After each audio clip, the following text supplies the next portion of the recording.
ဒါတို့သမီးတို့နေစဉ်တောင်ကြီးကလေးဘွားတွေက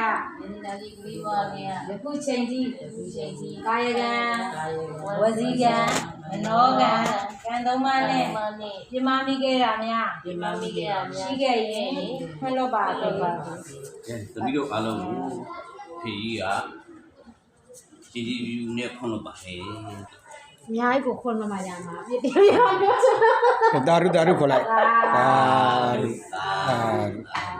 ဒီနေ့အစားသမီးတို့လေအဲကြတော့တချို့ဘူရိုက်ချင်းတဲ့လူတွေလက်ပုံရိုက်ချင်းတဲ့လူတွေဒီလိုမှခွာကလေးရိုက်တယ်ပြီးတဲ့ဆွေးနွေးပြပါဟာလေးတို့ရှေ့ကိုတက်ပြီးတဲ့ဆွေးနွေးပြပါသမီးတို့ကိုလည်းလူပြုစုတဲ့အတွက်ဒီနေ့အစားယူကိုအဖြစ်ကျမ်းမှာဆရာပြင်ချမ်းသာလူစမ်းသားမှုတွေမှာပြေးပါကြပါလိမ့်ပြီးတဲ့ဆွေးနွေးပြပါလုတ်ပြီးသားလို့ဒီလိုလေးတန်းပြီးဒီခွက်ကဒီဘက်နောက်ကိုထားသေးတယ်ဒီမှာမထားနဲ့ရှေ့ကိုဒီနားကိုထားဒီနားကိုဒီလိုလေးပဲတင်လုံးချင်းမှဒီဘက်ကလေးကိုထိုးပြီးတော့အလုံးကြီးဆိုအဲ့လို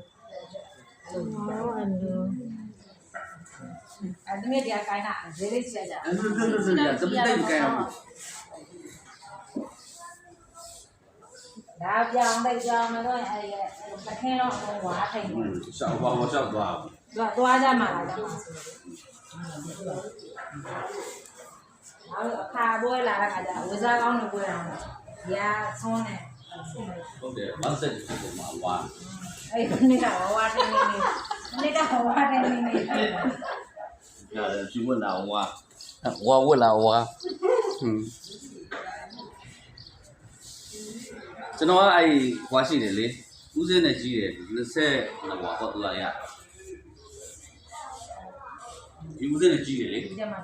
ဒီဦးစင်းနဲ့ကြီးတယ်ကပါရှိတာမြေသားမှာသူကရှင်းသုံးတာသာသိနေတာသုံးလို့ကြီးအောင်